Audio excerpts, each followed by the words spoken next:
Where we should start tonight is with the word never mind, because I think never mind is defining the pre-market right now, and it's going to define what happens in the morning. And at the very end, I will give you the opening bell from Robinhood in terms of what Tesla is doing at 5 o'clock California time, or so, depending on what time we get there. All right, so the pre-market right now is showing a 50%, almost a 50% recovery from the sell-off on Friday, with the tariff issue being called a misunderstanding. Maybe it'd be a good idea for the president to call Z next time and make sure that they're on the same page. Anyway, let me mention right now, because I want to insert this commercial early. Right now, Cern and I did a special video on debasement, which will air tonight about 7:45 California time. Now, the idea of debasement is definitely trending. I mean, it's popping up on article after article after article. Everybody's talking about debasement. It's partially because gold has gone crazy, silver has gone crazy, Bitcoin, some days it's going crazy, some days not so much. But debasement has to do with that, and it's all the talk. And I didn't quite understand what it really was, even though Cern had talked about it a couple of times on the show. I wanted to find out more about it, so we did that today, and that's going to be the show tonight. I highly recommend you watch it. Very, very interesting. All right. Cathie Wood has reiterated her price target of $2,700 by 2030. Now, remember, this $2,700 price target does not include semi-trucks, does not include energy, and does not even include Optimus. This is the basic car business plus robotaxi. That's it. $2,700 a share. So I just said, hey, Grok, you do the math for me so I don't have to worry about it. That way I'm absolutely certain I get it right. And then Grok, I didn't ask Grok to do this. Grok used a 15% discount to get to present value. So he just took that 2030, end of 2030. He said, don't do the very end of 2030. And then 15% discount back to today. And that's where I came up with the 1,303. Then Grok threw out, he said, listen, if you want to be a little more aggressive and use 10%, then we'd be talking more like $1,600 in terms of present value. Now, this idea of $2,700 and this idea of present value being $1,300 will become more and more obvious to the big players, to the major investors, but also a lot of retail players. It's going to be more and more obvious as the Optimus FSD, as the Tesla FSD becomes better and better. When they're convinced that FSD is pretty much flawless, oh yeah. And by the way, if you've been watching the YouTube videos like I have, well, I've been watching the YouTube videos. I've been reading the commentary as opposed to watching them and asking Grok to analyze the commentary. And basically, at this point, I think we're there. A little smoothing. They did a little smoothing with 14.1.1. I'm sure we'll get a 14.1.2, and that might be really smooth. But basically, it's done. I mean, we're talking, it's done. Now, it's not going to be obvious to the rest of the world, I don't think, until Tesla says, take out the safety driver and go ahead and start putting a lot of cars on the street, and let's go ahead to some more towns. It'll be the combination of the YouTube videos plus Tesla's decision that, yeah, it's done. Let's go ahead and load it up. That is the thing that's going to unlock the value. That's what I've been saying all along. I thought this was going to happen back in June, of course, June 22nd to be sure. And I kept thinking it would happen, but we still haven't done that. We still haven't created that circumstance. So I'm thinking it still happens especially after we've seen this latest iteration, I think it happens well before the end of the year. Therefore, I continue to think we'll be at 750 to 1,000 by the end of the year, or 1,000 by the end of January for sure. All right. But Cathie Wood is backing me up, all right, all the way. 1,300 is her number. All right.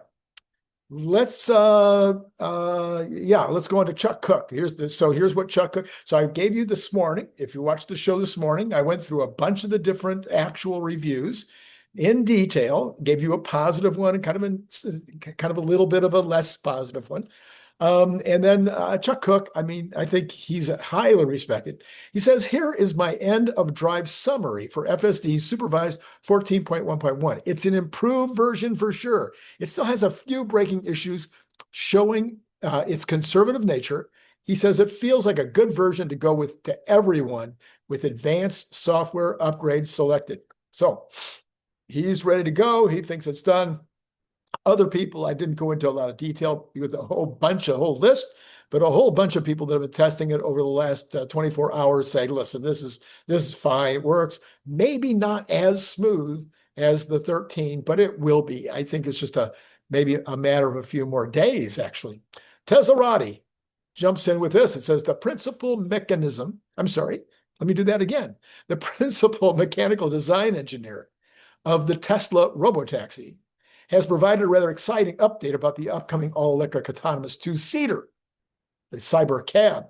The Tesla engineer shared the update following the one-year anniversary of We Robot. Has that been a year already? Holy mackerel, when Elon Musk took the wraps off the Cybercab and the Robovan. By the way, the Robovan has been showing up in some content on at Tesla, making it seem like they're serious about it. I mean, serious for the near future. Cybercab 1 year in. Tesla has done an excellent job keeping the details of the Cybercab under wraps since its unveiling last year. They haven't been showing or talking much about it. Apart from brief showcases at Tesla stores and sightings at Gigafactory, Texas, the Cybercab's development has been quite a mystery. In recent weeks, however, drone footage from Giga Texas showed the Cybercab being worked on at the factory's crash testing facility. I also believe Sawyer Merritt had a chance to ride in it, and some others maybe. 1 year is a substantial amount of time, and considering Tesla's reputation for constant improvement after they've unveiled something, developing and really, anyway, expectations are high. The company's also been busy refining the robotaxi or the Cybercab over the past year. This was confirmed by Tesla Cybercab lead engineer Eric E., who noted in a reply on X that the autonomous two-seater has made a lot of progress. Sawyer Merritt says it looks sick in person. And then the Eric E. says, it's so good and way better than it was a year ago. Cybercab expectations. Elon Musk has been very optimistic about the Cybercab, with the CEO previously stating that the vehicle's production line would likely resemble a high-speed consumer electronics line instead of a conventional automotive assembly line. Other Tesla executives, such as VP of Vehicle Engineering Lars Moravi and Senior Design Executive Franz von Holzhausen, have also shared in the interviews that the company is targeting a battery pack under 50 kilowatt hours for the vehicle, which should be able to give the car about a 300-mile range. Despite its small size, the Cybercab is still very spacious, offering probably the biggest legroom among the company's current vehicles. Its trunk is also very large, plenty of enough room for tons of cargo. Musk has also mentioned that Tesla should ultimately be able to produce a Cybercab every 5 seconds. All right, this is from Tip Ranks. Indeed, I started in the middle of this because the first couple of paragraphs were useless. Indeed, Tesla seems to have gotten its groove back after a rough patch to start the year, climbing over 60% during the past 6 months.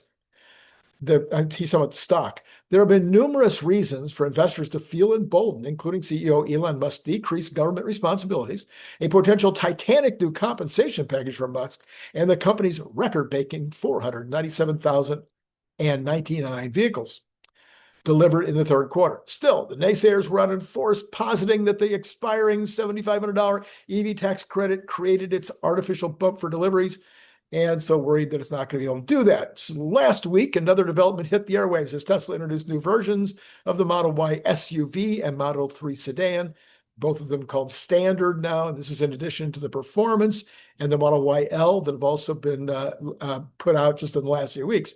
Top investor Daniel Sparks believes that one thing is clear when it comes to the new models. They'll almost certainly help boost volume in 2026, and their included self-driving hardware means they will grow the company's robotaxi-ready fleet, notes the 5-star investor on TipRanks. He's one of the very top 1% of everybody on TipRanks. Sparks argues that the introduction of these cheaper options strengthens the bull case for Tesla in 2 main ways. For starter, the lower price tag has expanded Tesla's reservoir of potential customers. It's called the TAM. This is an especially important move, notes the investor, due to the recent expiration of the $7,500 tax incentive. Moreover, increasing the number of Teslas on the road boosts the pool of vehicles that can be part of the future robotaxi network. Sparks notes that the current robotaxi program in Austin means that this is no longer just some far-off fantasy. quote, lower entry parks can accelerate fleet growth and shipping autonomy. Capable hardware across the fleet bolsters the software's monetization opportunity. That's not to say that there aren't some speed bumps on the road to riches, and Sparks reminds investors that the robotaxi dream is still in its infancy. Meanwhile, the company's valuation is up in the clouds, meaning that much of the enthusiasm around future growth is already factored into the share price. Yeah, it is, but not really. You know what I mean? Yes, 165, or depends on what system you use to decide the PE, past earnings, future earnings, annualized earnings, all kinds of ways. But it has definitely got a high PE. And that says what? They're taking into consideration the future value of robotaxis. Now, they might also be taking into consideration the future value of energy, which is huge, and Tesla semi-trucks, which is massive, and maybe unknown Tesla products. And then there's this other one. I don't know, something about a humanoid robot. Top Gear, that amazing auto magazine that you should trust and respect about as much as, I don't know, the New York Times. They did a list of the 30 top cars, 30 top cars in the United States. 30 top cars, the best cars you can possibly buy right now in the United States, the very best. And somehow, I think they were just looking the other way or something. They did not include any Teslas in the top 30. Not a one. No. It didn't make the top 30 best buys right now. Now, let me see. The Tesla Model Y is the #1 selling car in the world. The Model 3 is probably faster, quicker, and more capable than the Porsche that they put at the top of the page. It's probably much better the economy of owning it, almost 100% better than probably all of the cars. The safety record, I don't know. Some people like cars that are safe. Oh, it's broken all the records. Top Gear, man, I think somebody just, no advertising. Oh, Tesla doesn't advertise in Top Gear? Mr. Mike Investing had this. He says Tesla remains a high conviction buy on its current and the final pull on its current list, and the final pullback to $402 over the weekend. You're never going to see this again. He says there's no way. It's just not going to happen. He says on Friday, after the aggressive sell-off, there were a bunch of whales who loaded into millions of December 550s. December 550 calls. This December 550 calls. Millions of dollars worth. He says anything below $450 right now in Tesla is free money.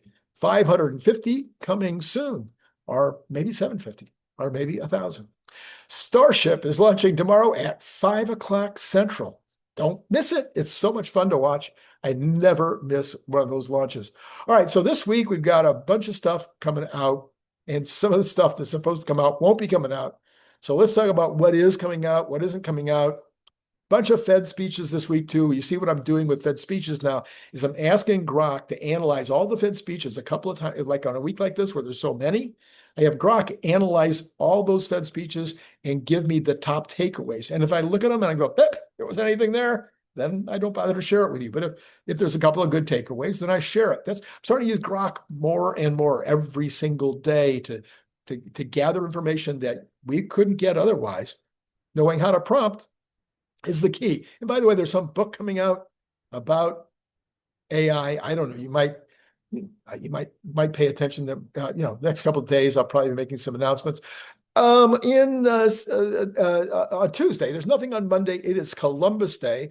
And being Columbus Day tomorrow means there will be a stock market, but no bond market. How about that? So no bond market tomorrow.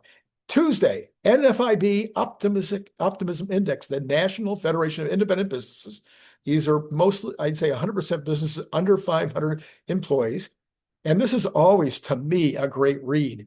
I don't think it gets much attention in the regular guys out there that are making all the analysis and stuff, but I find this one to be the best read out there. Now, it's a survey. They ask these small business owners how things looking. Anyway, we'll be reporting on that on Tuesday morning. Then we've got some Fed speakers. Then we got Wednesday, we have the Empire State Manufacturing Survey. That will be coming out. Last month, that was down 8.7. They think it'll be down only 0.5 this month. Then we got some more Fed speakers, and then we have the Fed Beige Book at 2 o'clock on Wednesday afternoon. So I won't be able to report on that till Thursday morning, although maybe I'll talk about it with Brian on Wednesday, when the 5 o'clock show with Brian on Wednesday. Then on Thursday, we have another this would be Fed President Tom Barkin. He's going to speak. Then we have these things that probably won't be coming out, but it'd be interesting to see what the folks are guessing about these things. All right. So that's what I'm doing right now. This is what folks are figuring that would happen if they got to see the numbers. All right. So U.S. retail sales last month went up 0.6%. That's 7.2% annualized. And these guys, who I'm sure are paying way more attention than you or me, they think that if there was a report this week, it would still be going up 0.4, which is almost 5% annually. That's very, very good. Retail sales minus autos last month was even higher, 0.7. And they think that would have come in at 0.4 also. Producer price index probably won't be coming out, but the producer price index last month was down 0.1%. They think this month it would be up 0.3. There isn't a chance in the world it would be up 0.3. I have no idea where they're getting that number. Anyway, then they got the core and all the rest of those PPI numbers. None of those are going to be coming out, and they don't even give any guesses on those. Then we have initial jobless claims on Thursday. Also, now Bloomberg did it last week. We'll see if Bloomberg comes up with a number this week, but they're not making any guesses. Not even what I will tell you, it's going to be in the same range, 220, 230, somewhere around there, maybe less. Philadelphia Fed manufacturing survey comes out also on Thursday morning. That will be coming in. And last month it was at a very up 23.2, up 23.2. I don't remember that. Anyway, they're thinking it'll be up this month by 10. More Fed governors. I mean, really seriously, there must be another 12 Fed speeches this week. Business inventories will not be reported. Home builder confidence will. And last month it was at 32, and they're saying they don't know where it's going to be this month. I think their confidence will be increasing because the mortgages are definitely coming down.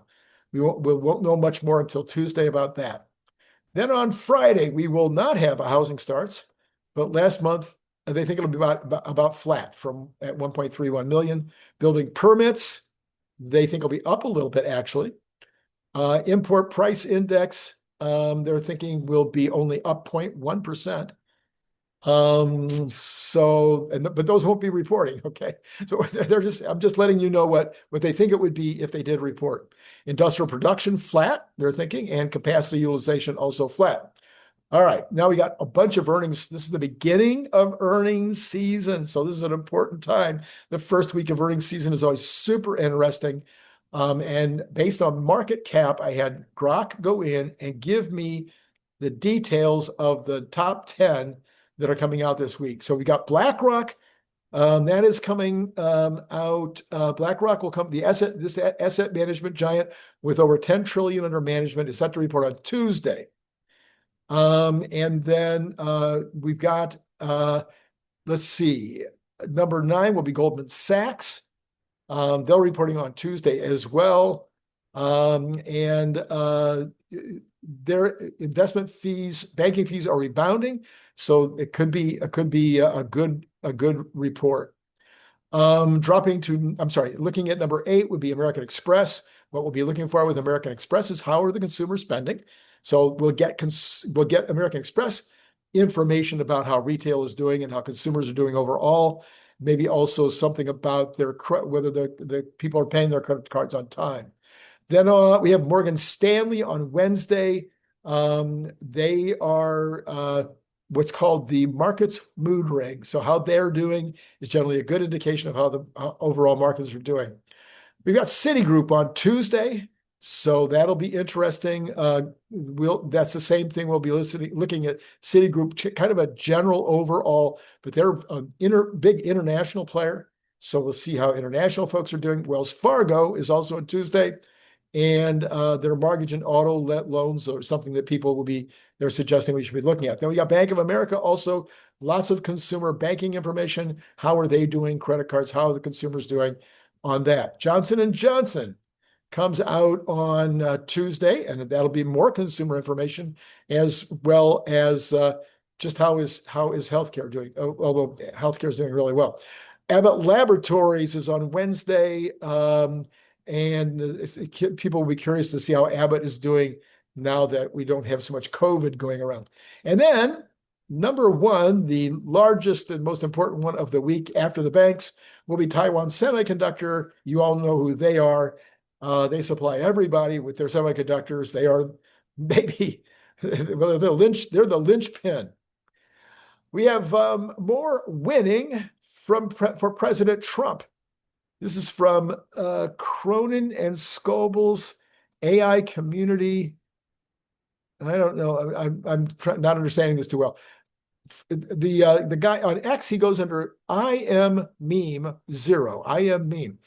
Breaking. There was no, that's not what I wanted. Yikes. I got the wrong thing. I'm so sorry. Ay. Oh my gosh.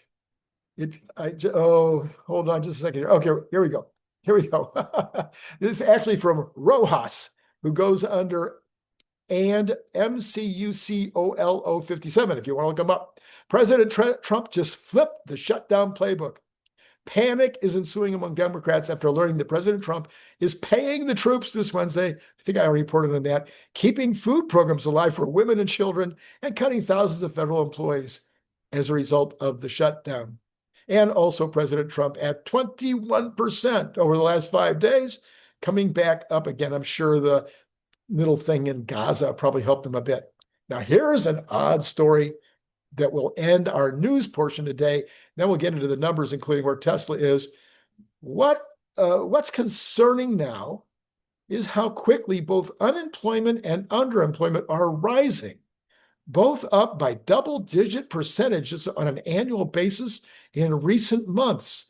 And increasingly, Oregon's labor market is diverging from the broader U.S. economy, getting worse while the U.S. economy is pretty much flat. The state's U6 rate has been rising twice as fast as the national increase since spring, indicating that Oregon's workers are more vulnerable to the softening economy. Let me know in the comments below if you can think of any reasons why Oregon might not be doing so well compared to the rest of the country. We've got Truflation today at 2.23 on the overnights, 2.16 on year over year. That's pretty good. And then let's get into the numbers. All right, let's start with Tesla, which is now opened. And yeah, we've bounced back. 408. Don't you wish you bought some at 402? That was the low on Friday night. We're back to 425. I'm thinking we'll keep doing better than that. I'm thinking we will be back into that 430 to 445 range, and maybe even as the week progresses, might even start moving up back to that 550, as mentioned in that earlier commentary. Okay, here we go with whoops, I just pulled the wrong thing. Of course, no bond predictions or no bond pre-market because there's no market tomorrow. Gold is up 57.30 at 4,057. And everybody goes, come on, Randy. You said it wouldn't go above 4,000. Yeah, I know. Silver is up 2% at 48,255. I'm not 100% sure, but that's very close to an all-time high. Upper, near, up, under, I'm not sure. Copper up 1.92, almost 2%, but back under $5. We've got crude oil is up 69 cents, 59.59. I'd like it to hang around that 60 forever. That'd be all fine. Natural gas up 0.45% at $3.12, staying above that $3 line. The US dollar is mixed. I know you're not surprised. I'm going to do a little deeper dive this week on the US dollar. Bitcoin, 115,158. That's up 3,800. And Ethereum up 10%. Yeah, that's right. 10% so far today at 4,147. And the pre-market has the Dow up 0.82%, 374. Remember, we came down about 800 on Friday, so that's about 50% recovery. We've got the S&P up 1.13. We're back to 6660, 6690. I'm sorry, 6670. I know we were above 7,000. We got it. You know, we're probably. No, we were above. I'm sorry, we were above 6,700. Of course, you know, I'm saying we go to 7,100 by the end of the year. NASDAQ up 1.57%. And there you go. Those are the numbers. Now, remember, later tonight, check out the Cern Basher video. And then from yesterday, I put the card up here. Brian Wong and I last night, we talked about, wait a minute, what are we talking about? Oh, yeah. we took a look at the overall market, the overall economy, and the setup for Tesla stock for the rest of the year. So if you got some time, you want to go back and check that out. It is still absolutely 100%, you know, worthy of your time. That is, I'll put that card right up there. And then if you're interested in learning a little bit more about the book, that would be yesterday morning. I did a show on Saturday morning about that. Okay, that's all I got for you right now. So it has been great talking to you.